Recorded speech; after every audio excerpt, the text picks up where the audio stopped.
I'm thrilled to be gathered virtually and bringing you back to the classroom with Assistant Dean of Admissions, Dawna Levenson.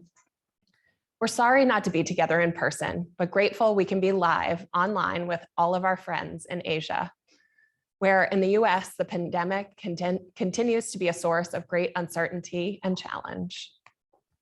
Before we begin, I'd like to take a moment and thank you for all of your support of the school.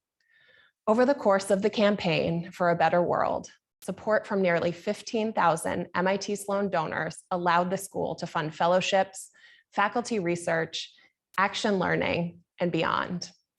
It allows us to continue educating our future leaders and addressing the global challenges of today and tomorrow. Over 93 million of that campaign support came from our donors in Asia. Thank you so much. We are so grateful for that transformational support, much of what you will hear in our projects today, and of course, fellowships.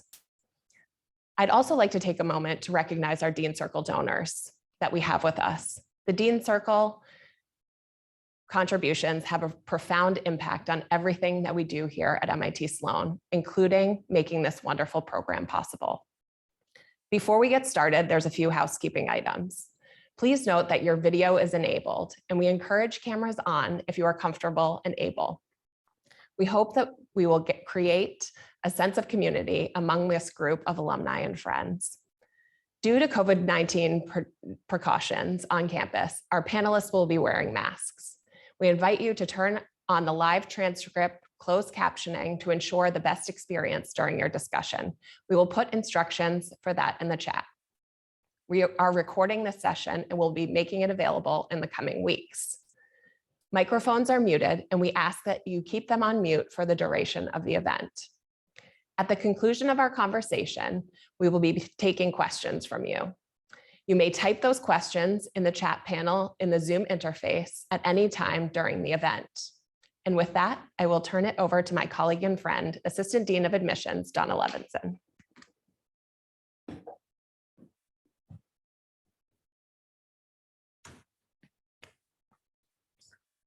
Thank you, Kathy. And good evening, everyone. It is so wonderful to be with you all. I hope through this first of its kind hybrid event and the many other events that External Relations team hosts, you can stay involved with MIT Sloan and take advantage of the opportunities to continue learning from faculty, alumni, and students, and of course, and most importantly, from one another. I have been asked to spend a few minutes, actually 15 minutes, no more and no less, and to spend a little time speaking with you about the state of admissions with a specific focus on the region. And so I thought I would start with sharing some numbers across all of our programs. I would then talk a little bit about recruiting. And as you can imagine how much recruiting has changed since March 12th, 2020, to be exact. And then to talk a little bit about a look ahead. You know, as we are slowly getting out of this pandemic, as many people have realized, we've actually learned quite a bit. And perhaps there are some things that we want to continue to do or to modify that we learned from the pandemic in the future. So I'm going to talk a little bit about that. So a little bit about the numbers, and I'm going to go through this. I have this program by program. The good news is, the highlight is you know, which hopefully many of you have heard, is numbers have actually been up. Interest has been up across our programs, and that is consistent throughout. So let's take a quick look. I have by program. For our MBA program, applications have really rebounded since 2019 across the board. And as you can see, these numbers particularly are just for Asia. Students have increased over the past 5 years, and currently 16% of our MBA class who started this past year, the class of 2023, is in fact from Asia. For the LGO program, Leaders for Global Operations, it has a very small international contingent. We have 2 current second-year MBA students who are from Asia, one from China and the other from Japan. The Sloan Fellows program has historically been a very large international program with lots of interest from Asia, particularly Japan. Applicants have really risen over the last couple of years, and currently 42% of our current class is from Asia. The MSMS program, Masters of Science and Management Studies, a very small program that we have where all of our students have to have attended one of our partner schools, at least for a part of a degree, whether it be an MBA degree or a master's degree, before being able to actually attend this one-year program. And, we've always had a lot of interest from the region. Many of our partner schools are in fact in China. In this year, in our current class of 22, which is pretty large for the last 5 years or so, over almost 60% of that class is from Asia. Master of Finance. We are in our 12th year, and this program has always been one that there's been a lot of interest throughout the region. Over 50% of our class each year over the past 5 years is from Asia. With regard to our business analytics program, Masters in Business Analytics, this is one of our newer programs. If I did the math, I think we're recruiting for our 6th class. 70% of that program is international. Now, this is a relatively small program. Our current class is 66 students, but there's a lot of really strong interest in our program from Asia, and we currently 16%. There are 12 students in the current class. We also, though, had quite a few who turned us down this year. And so as we talk about how you alums can help engage, the conversion process, helping those who get in make the determination that MIT Sloan is in fact the best place for them, that's where we could really use your help. As I mentioned, recruiting blew up in March of 2020. We so enjoyed traveling the globe, meeting with all of you, meeting with prospects, and that all just stopped dead in its tracks. All of our events went virtual. And what we did, we continued to have, regionally focused events to be able to do two things. One is to make sure that the time that we actually hosted the events was friendly to our prospects. And number two, as I hope many of you know, we rely heavily on alums and current students to help us tell the story of MIT Sloan and the MIT Sloan experience. And so we wanted to be able to have panels of students from a particular area. And so we continue to have, as you can see on this list, regionally focused recruiting events throughout the past year and a half. You can see the different types of events we have. And we experimented, please let me say, we experimented early on with a variety of different types of events. Initially, we tried to replicate pretty much what our recruiting calendar was going to look like, and that wasn't quite the right approach. But over time, it evolved. The high-touch admissions coffee chats have been huge success. This is a meeting with admissions and maybe up to 15 people. So if you think of a Zoom screen, we wanted everybody to be able to fit on a single screen to be able to have an intimate conversation. And we do those with both admissions as well as student and alums. And those are really well attended and really well valued. We've done informational sessions with regard to whether it's about the application process or the programs themselves, or even we've had some faculty lectures on a variety of different topics. We've really tried, to experiment with all different types of virtual events. And then we also, though, have been attending fairs and conferences.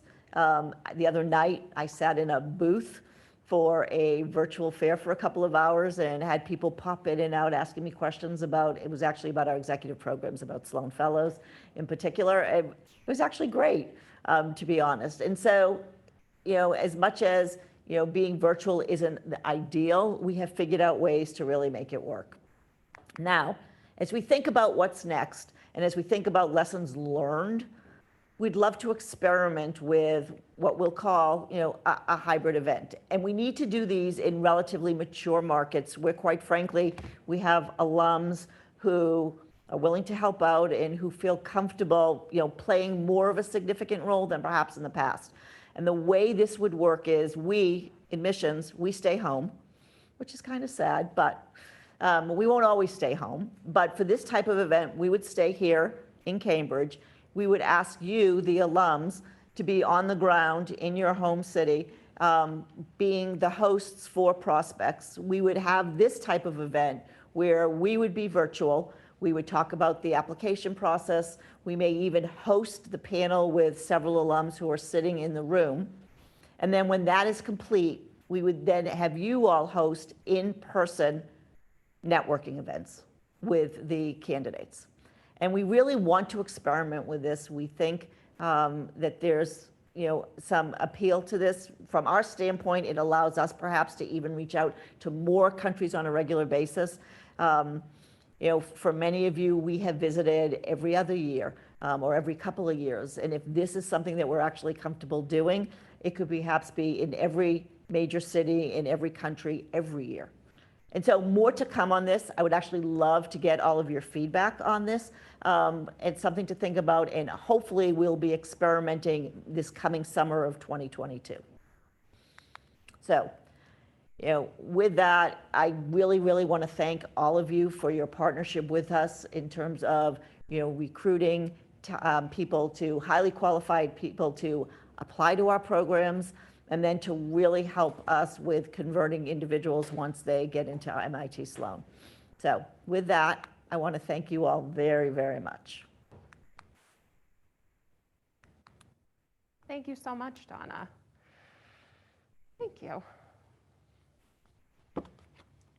So we did receive a question or two while you were presenting. So I'll start. In addition to the ways that you were talking about alumni getting involved, how can alumni be helpful to you? Yeah, so I alluded to it a little bit. I cannot emphasize it enough. I think there's two in particular. One is to really help us out with the events that I've been talking about. Again, I'm not offended, but I know people only want to hear from me and my team when it comes to what are the application deadlines and how long should my cover letter be. Beyond that, they want to hear from alums. They want to hear about your experiences. And so, volunteering to participate in the panels for all of our different information sessions is huge. The second, though, is on the back end as it relates to conversion. And so we have a process by which we connect all admits with alums. The alums, it's a pretty simple ask. It's for you to reach out, congratulate the individual, ask them if they're interested in a conversation. The more engagement that we have with admits, particularly with people from their home and their home country, the higher the probability is that those people are going to accept our offer. Thank you. So with that, many of you have not been to campus in a while, so please enjoy this short video that involves the Kendall Square ecosystem that MIT Sloan is a part of.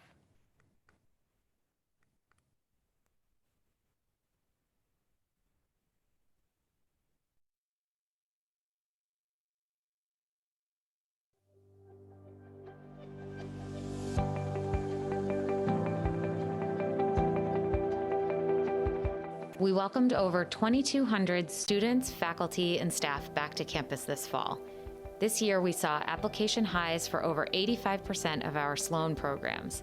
Our MBA LGO program is at 44% women, which is another high, and our URM percentage in each program is strong, all the while maintaining the average years of experience. There's been a complete rebuild and upgrade of technology and software in all E62 classrooms.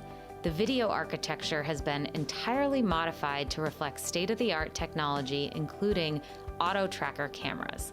These cameras track and target presenters in an effort to assist with readability of boards for recordings and hybrid learning.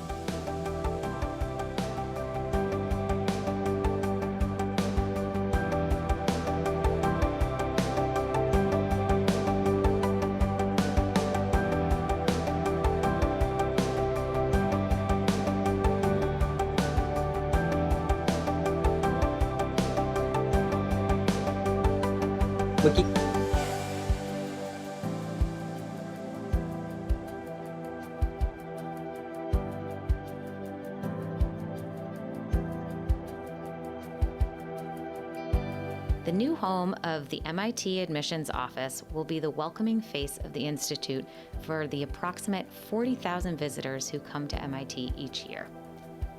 On the ground floor, you will find a new 200-seat MIT forum as well as convening space with shared flexible space for presentations and groups across MIT and the broader Cambridge community.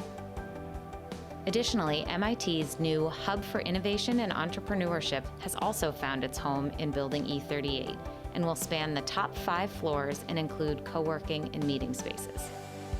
In an effort to meet the need of more on-campus housing for MIT's graduate student body, MIT invested in a new graduate residence in the heart of Kendall Square.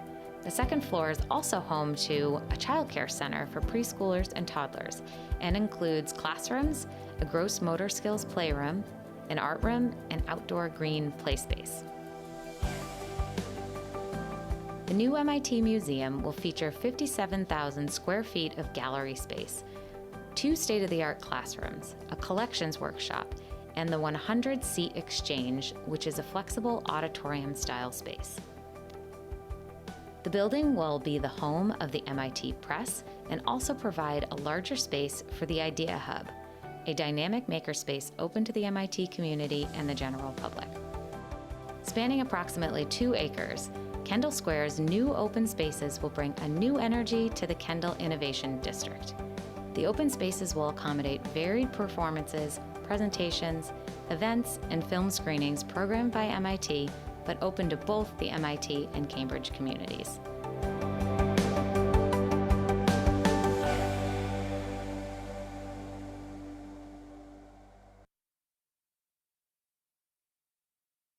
That you enjoyed the opportunity to experience MIT Sloan's campus.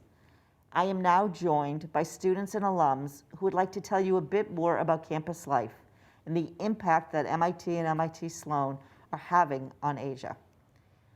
You will have an opportunity to hear from each panelist for about 4 minutes, and then we will open it up to Q&A from all of you. Please feel free to add questions into the chat throughout, and we will address them during the Q&A. At this time, I'd like to turn it over to Aditya Barve, class of 2013, to kick us off and to tell us a bit more about his work in Thailand. Thank you. Yeah, so just a brief background about myself. I'm originally from India. I'm trained as an architect, and I completed my master's in urbanism here at MIT. And since then, I've been working at MIT Urban Risk Lab, where the core of our research is how to embed disaster preparedness into communities. And that becomes really, really important with changing climate, and especially the focus in Asia, because almost half of humanity lives in Southeast Asia, precarious in terms of flooding and disasters.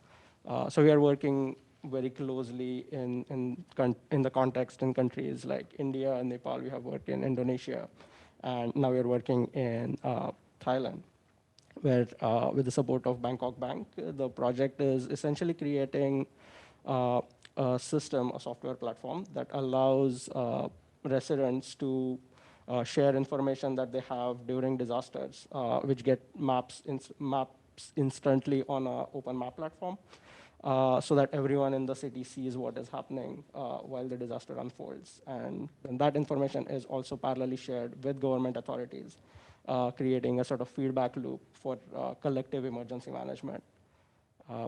And that's a focus of the research. The second part of that research is also building a preparedness platform for villages and remote communities, so that that information can be digitized and can be planned for future response. Thank you. Hello, my name is Young Chung. I'm a Sloan Fellow MBA 22, and I have a decade of investing experience as an equity investor in the Asian market. And back then, I covered 10 Asian countries and covered various industries as an equity investor. And here I am to leverage my professional experience and diverse cultural experience to make an impact in the community. So post-Sloan, I'm particularly interested in sustainable investing in the Asian market, where the sustainable investing is still very new in the region. I'm originally from South Korea and a mother of 2 little boys. Hi, I'm Norhan. I'm PhD in Architecture 21, and I'm working with Professor Fernandez on the Urban Metabolism Group. Currently, we are working on a project in Thailand that's supported by the Bank of Bangkok that looks at resource efficiency in cities. So basically what we're trying to do is trying to identify opportunities for sustainable development that would make use of natural resources through satellite data coupled with machine learning. We have done similar project in Egypt, where I'm originally from, and it was a very interesting experience to look at the disparity between a country in North Africa and Asia, which was a very interesting comparison. The work we have done at MIT allowed us to collaborate with some partners in Thailand, but also there were some challenges with COVID that were really, we found it like it's more convenient through the MIT system to work and collaborate during COVID. From my personal experience as a student, I've been here in MIT since 2015. Being at MIT provided me with a lot of opportunities. I was part of the MIT Delta V program for startups, for entrepreneurship development, which really helped me to launch my own startup in 2017. And also engaging with other students from different backgrounds through the Egyptian Club we founded in 2015. Thank you so much, all of you. Before we get into questions, we are so thrilled that we have a recent 2021 graduate with us in the audience who has just completed an action learning project this summer in Bangkok that complements the work that our alumni and students are doing in the region, and is going to jump in now to add a few things about his experience. Chill, please unmute yourself and we will pin you on screen. Sure. First of all, thank you very much, Dawna, and also the organizing team for inviting me back to join this event. And needless to say, I'm a proud Sloan alumni now, as you can see. I just graduated in the past June. And you know, when you show that video, it just feels like a couple of days ago. I feel nostalgic about the place already. I'm not sure, should I go to the detail of the project by now, or we have a chance to come back and talk about it later, Dawna? Nope, now it's fine. Nope, go for it now, please. Oh, yeah, sure. So yeah, just a quick context, right? In the past summer, I got a chance to work in the project called Thailand Lab, which is one of the many action learning projects that we can do here at Sloan. And this happened to be the part I really like about Sloan, right? We are not just only studying in class, but we also get our hands dirty and you know, go there and work on a meaningful project around the globe, also in Asia. So in the past summer, I got a chance to work with another Sloanie and 3 more students from the local MBA program called Saksin to help a startup in Thailand called Rise, right? The head of the strategy of Rise also happens to be Sloan alum as well. So it's perfect. We got a chance to work together and it got along pretty well, right? So what does Rise do? Rise call themselves as a corporate innovation powerhouse. So it supports corporates and government agencies in Thailand and other countries to become more innovative, right? To build new business ventures inside the organization, the concept of entrepreneurship, and potentially spin them off. And these business could become a new S-curve for the organization. Basically, they help elephants to dance. And for me, it is a wonderful topic because, you know, the startup scene is very exciting now in Thailand and also in Southeast Asia. For Thailand in particular, we have just got the first and the second unicorns in the country in the past few months. And many of the corporates in Thailand know that they cannot be reckless and they need to do something, right, in order to grow. So we help Rise, you know, despite that they have been growing very fast in the past 3 years, they are exploring a more scalable business strategy that can help them strengthen their position among the big business in the region, and also to expand into business with smaller size and also professional individual as well. Without sharing too much that I would breach the NDA that I have with them, let's say that the project where we help them digitize their assets and their know-how into the digital platform, right? And this will be able to help them enhance their competitiveness and outreach to more business in Thailand in the region as well. So the project lasts for about 2 months, and I really enjoy working with the team. And you know, I also know that it's very impactful because this will not just bring a big growth opportunity for Rise, but also could be a big growth opportunity for many corporates in Thailand and professional community as well. And other teams in Action Learning Project in Thailand Lab also work on many exciting projects. One team was helping a chain restaurant grow its food dairy business because you know, COVID hit them pretty hard. Another team also helped e-commerce platform to grow and strengthen its last mile operation in the upcountry of Thailand. So again, all of these very exciting projects, and I think it epitomized the trademark of MIT, right? And the MIT motto of men and Mars, or mind and hands, that we actually do a lot of impactful projects around the globe. So I think I just stop there, and back to you, Dawna.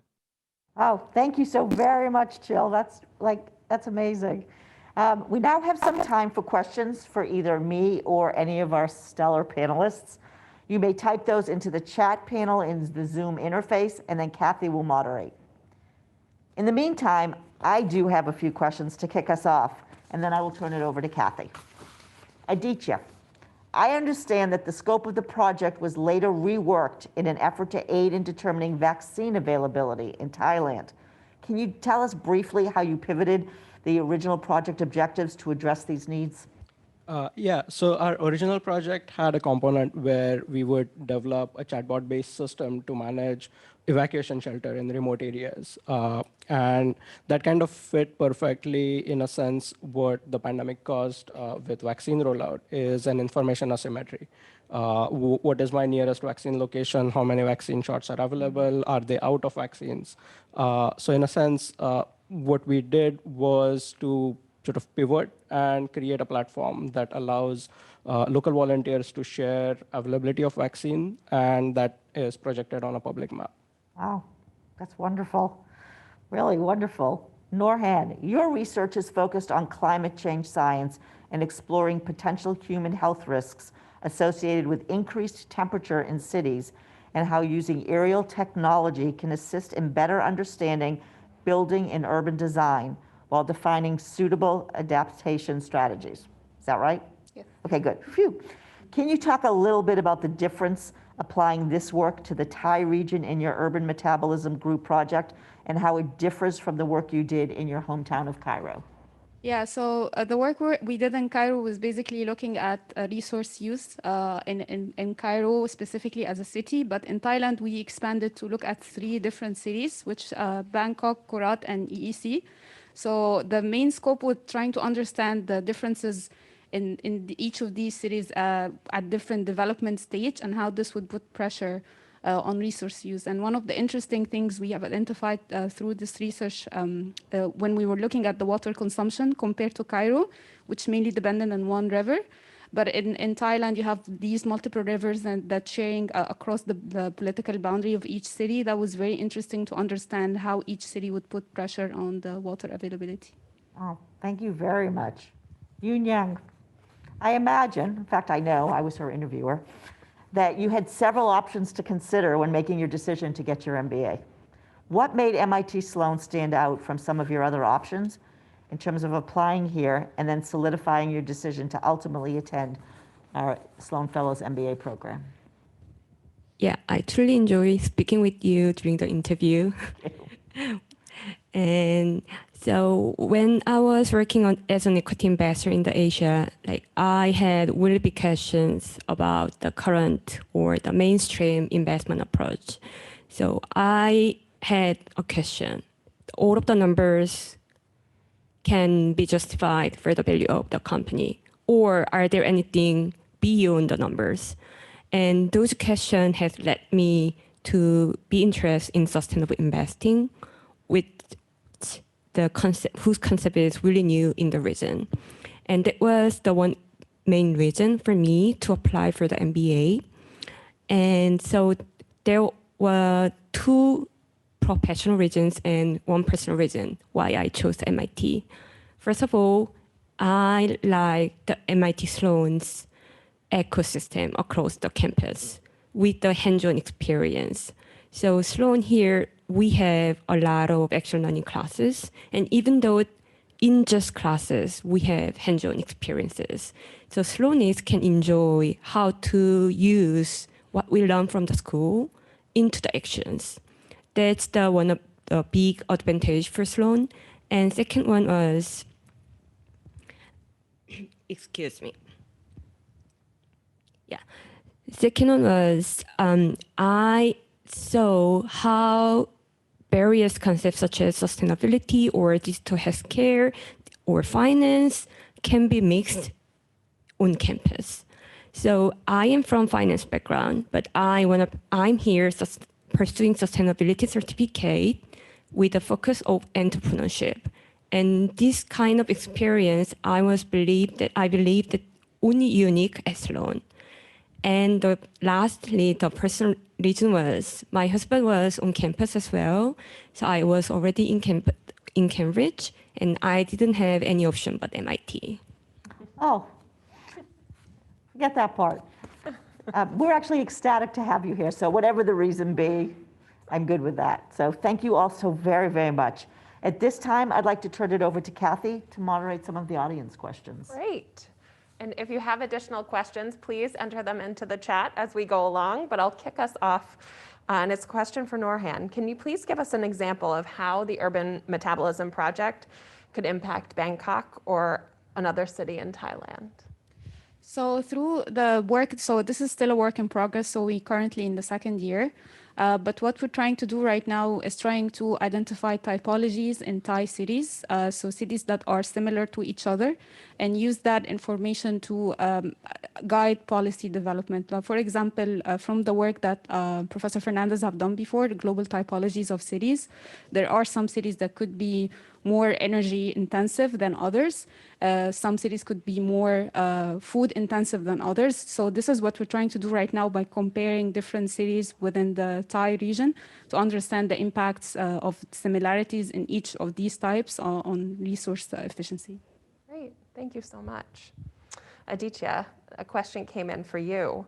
How did your time as a graduate student at MIT prepare you for your current role as a research scientist in the lab?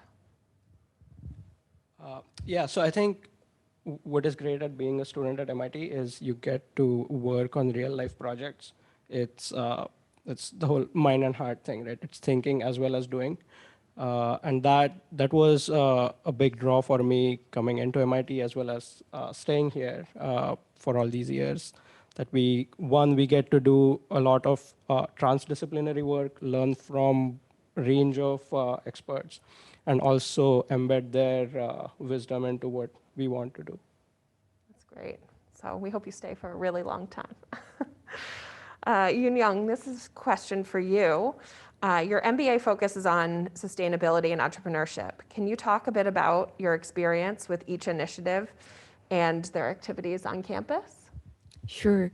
So I am pursuing sustainability certificate with a focus on entrepreneurship, even though I have a finance background and plan to be back to the industry.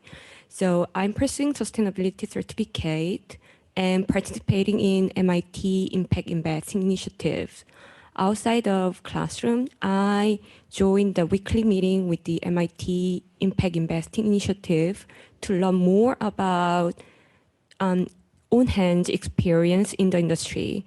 And at the same time, bi-weekly or more regularly, I have a meeting with the sustainability cohort with the 29 different majors, and we gather together and share the vision or idea about the industry. And what's really interesting for me is, honestly speaking, before Sloan, I've never thought that I would be interested in entrepreneurship. But those past months have changed me and my mindset.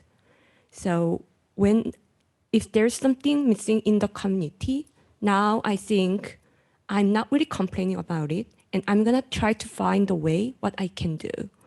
So this change, like I've never expected in my life, and probably I'll be back to the finance industry after Sloan, but now I have more mission or a dream what I can do for the community. Amazing. Thank you for sharing that. Chill, we'd like to go over to you. We have a question for you. Can you share more about the collaboration with the students from the Sasson School? Oh yeah, definitely. So we worked in the project together for about 2 months. During the project on the ground, we're supposed to be working closely and physically with clients, but because the COVID wave hit Thailand again during that time, unfortunately, we have to work together virtually for the majority of the time. But we did have a great bond through our Zoom meetings. They were very, very capable, very friendly, and also dedicate a lot of their time, even though they're working full time as well, because they're part-time students. They're still very devoted and have shared a lot of experiences from their work with us in the project. One person was an entrepreneur himself, so he also have a lot of insights that he want to share of how the digital platform, if we focus on making businesses become digitized and people become more entrepreneurial, how would the elements be, necessary elements be, right? So yeah, I think it's a great collaboration. And actually, after the project finished, we still keep in touch. We just got a chance to hang out together after Thailand opened the restaurants a couple of weeks back. So it's a great time. Great project. Thank you so much, Jill. Maybe we could go down the line and have each of you, we'll start with Aditya here, but how would you say your personal connections have developed at MIT and shaped your experience here? Yeah, the whole interdisciplinary ecosystem has been very nourishing for my personal experience. Thinking about disasters, a disaster response is inherently multidisciplinary affair. You need to know sociology, you need to figure out how to manage certain things, you need to know how to design for response. So figuring out who to reach out to in what moment has been very crucial for my growth. Great. Where do you? Or we can go right down the line. I would say being at MIT, especially in our group, which is building technology under architecture, has really allowed for like a lot of opportunities to engage with other students from the same discipline but different programs. But also, again, going back to the Egyptian club, this club helped a lot to engage with other students. So we did mixer with students from Harvard. So these opportunities at MIT is very unique because you get to expose to these kind of different backgrounds in one place. Yeah, as she mentioned, like Sloan is really good place to be mixed with other people. So Sloan has like various programs except for the MBA program. So if I go to the finance-led classes, then I can mix with the MPhil student or the other master like students, where from them I can really learn a lot. And even in other like entrepreneurship classes, like there are different major students, so I can learn from them in their perspective. And here, MIT or Kendall area, like we have a lot of mixed experiences with the Harvard Kennedy School or Harvard School. So this is kind of the experimental space for me or the other Sloan students to learn from others or from the world. Thank you. And Chill, over to you. Yeah, I definitely love the variety of that MIT Sloan can offer, right? We're not just only studying with MBA students, but we also have Master of Finance, Master of Business Analytics, engineering students, even undergrad students participating in MIT Sloan classes. So definitely, we learn a lot, right, from each other. I remember one project where we had 5 people, and each of us came from totally different programs, right? And each of us contribute to the project that we work together in different ways and bring our expertise and experience to share. So that's the part I really love, this feeling of like the bond, right? And the connection with different programs across the campus. It just feels like it's one MIT and not just MIT Sloan separated from the other MIT programs. That's great. Thank you so much for sharing. And as some of you may know, we are open for business. We were open for business last year, but at a reduced capacity. So this year feels so different to be in full classrooms, have the cafeteria be alive and be full.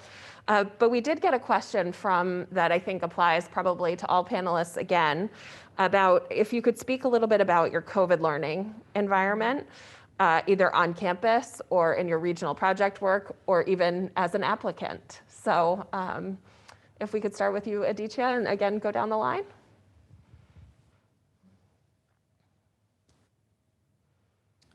Yeah, the switch for us in the lab was extremely sudden, but I think the whole tech environment has so changed that we could, and especially while doing a designing work, you have to be very collaborative.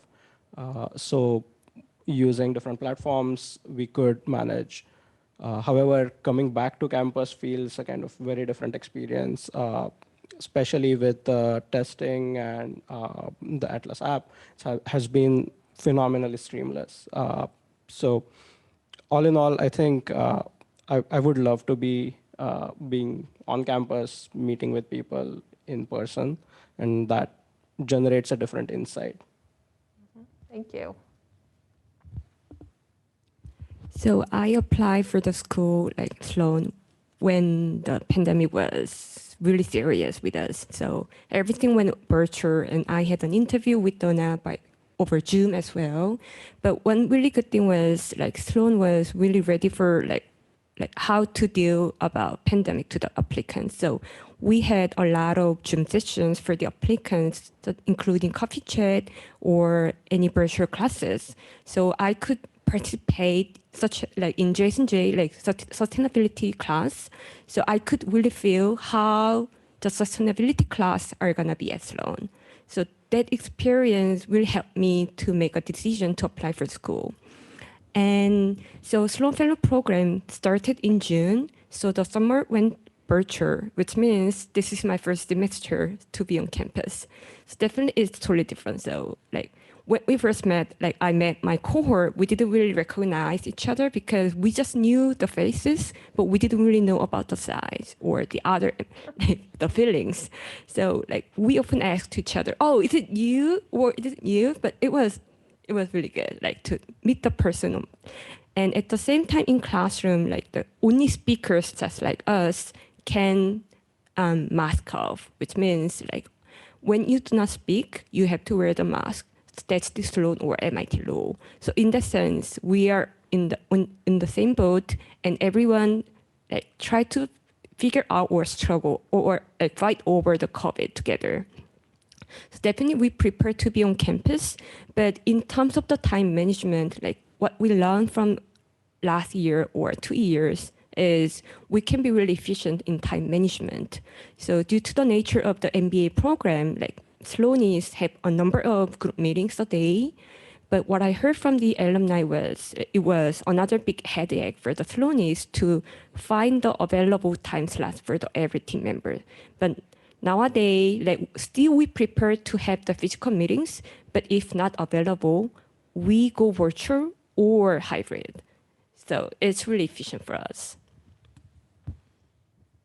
So my own experience during COVID was very interesting because I joined the Bangkok project during COVID, so I got to work with all of my team members virtually at the beginning. I just saw them starting this semester only.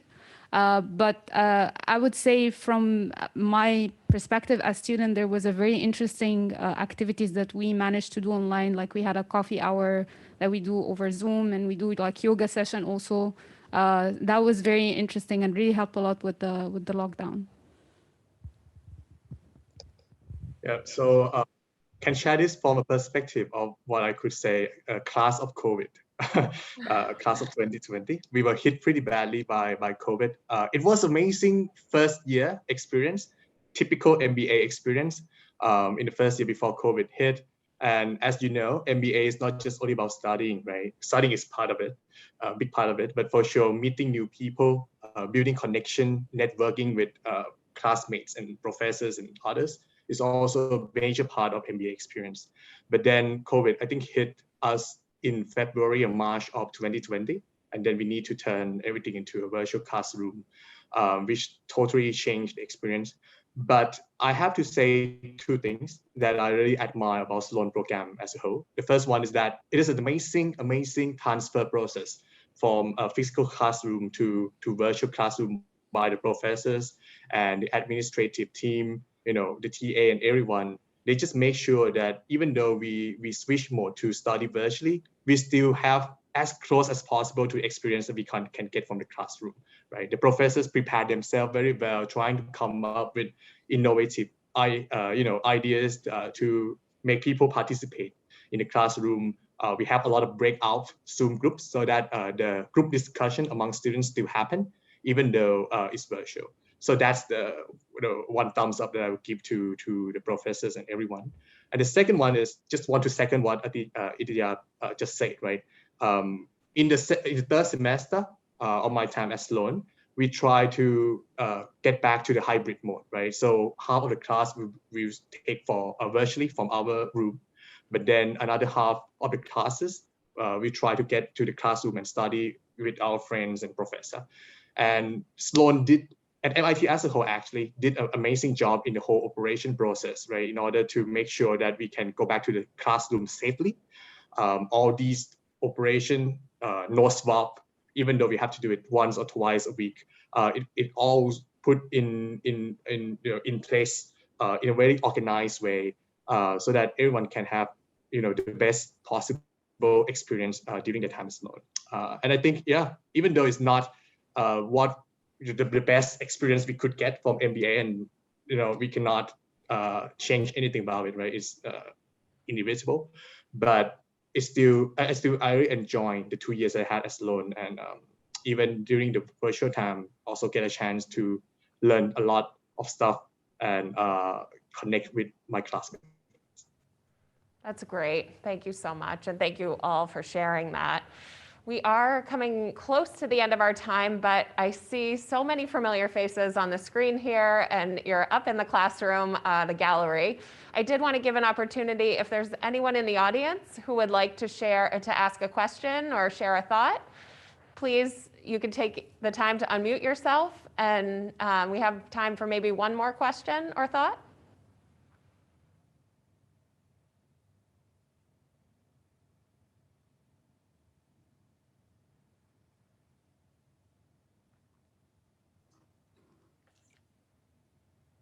Hi. I see you're unmuted. Good to see you. Hi.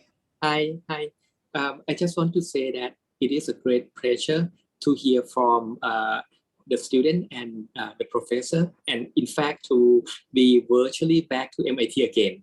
I would love to go there myself, but be very happy at Bangkok Bank to work closely with Sloan and with the student in delivering the project in terms of action learning, and also in terms of special project with Professor Miho and Professor Fernandez. We are planning, I just talked to David, that we are planning toward the end of the year to have a seminar on their result. And we hope that we can extend the project to other applications, for example, during this difficult time in terms of vaccine rollout. And then now we have the flood in the Northeast. We hope that later on we can also use the project with Professor Miho in those areas. But it is a great pleasure, I mean, to work with MIT students and also MIT Sloan School. Just to thanks everyone. Dr. Kopczak, could you just say a little bit more too about how we got to this vaccine project? Because obviously this was something that you helped to facilitate, and I think would be interesting for people to hear how it came about and also some of the impact you think it's having. I just want to share that we are very fortunate to work closely with MIT Sloan School, with David, with Deans. And then 2 years ago, we have made arrangement for a seminar to be happening in Thailand on the city of the futures. And at that time, we are so fortunate to have 5 or 6 MIT faculties coming to give a talk in Thailand on the same day. And since then, we have been making some work with Professor Miho and Professor Fernandez in pursuing additional projects with MIT. And one of the projects is with Miho in terms of risk map, which is a very exciting program. Professor Miho have been in many places solving the problem of disaster related type. When you have a flood in some certain places, using the technology online to reporting what's happening on the ground at that point in time, using everyone to reporting. So we thought that would be a great idea. So we have been working with her to implement the same project in Thailand in terms of risk map. We are thinking in terms of PM 2.5 in the north, and in terms of water problem, in terms of flooding and drought in the northeast. But we was hit by COVID. So during this difficult time, we have another problem at hand, which is how to distribute the vaccine to various centers and allow people to know exactly where the vaccine becoming available. So we asked her to change the projects and then make adaptation to this vaccine problem. So we are running the project in Chiang Mai. And then we are hoping that toward the end of the years, there will be more and more problem in terms of vaccine rollout. So we would like to expand in other area also. Thank you so much for sharing, Dr. Kabsak. Would anyone else like to share a thought or a question?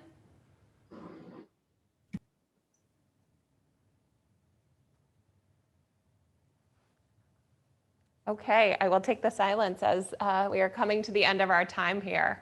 So thank you all for joining us and contributing to this amazing discussion. Thank you to Dawna and our panelists for today to bring MIT, a little bit of MIT to all of you away from campus. At MIT Sloan, a better world is our business, and our students and our faculty are shining examples of that. When new challenges arise across MIT, and things are always changing here, the MIT that you know is alive and well. Our integrity, our leadership, and our determination remain the same. I know I speak on behalf of all of us here today and the school's leadership on how proud I am to be a member of this community. I hope that this gathering today is a reminder of the innovative research at MIT and MIT Sloan that our students and our faculty are taking on. Their solutions to make a better world. Please share the learnings from today with your colleagues and friends. And with that, I'd like to thank each of you for taking the time to join us and for your generous support. We appreciate it so much. I hope that you and your loved ones are safe and well, and I look forward to seeing you, hopefully in 2022 in person. Take care.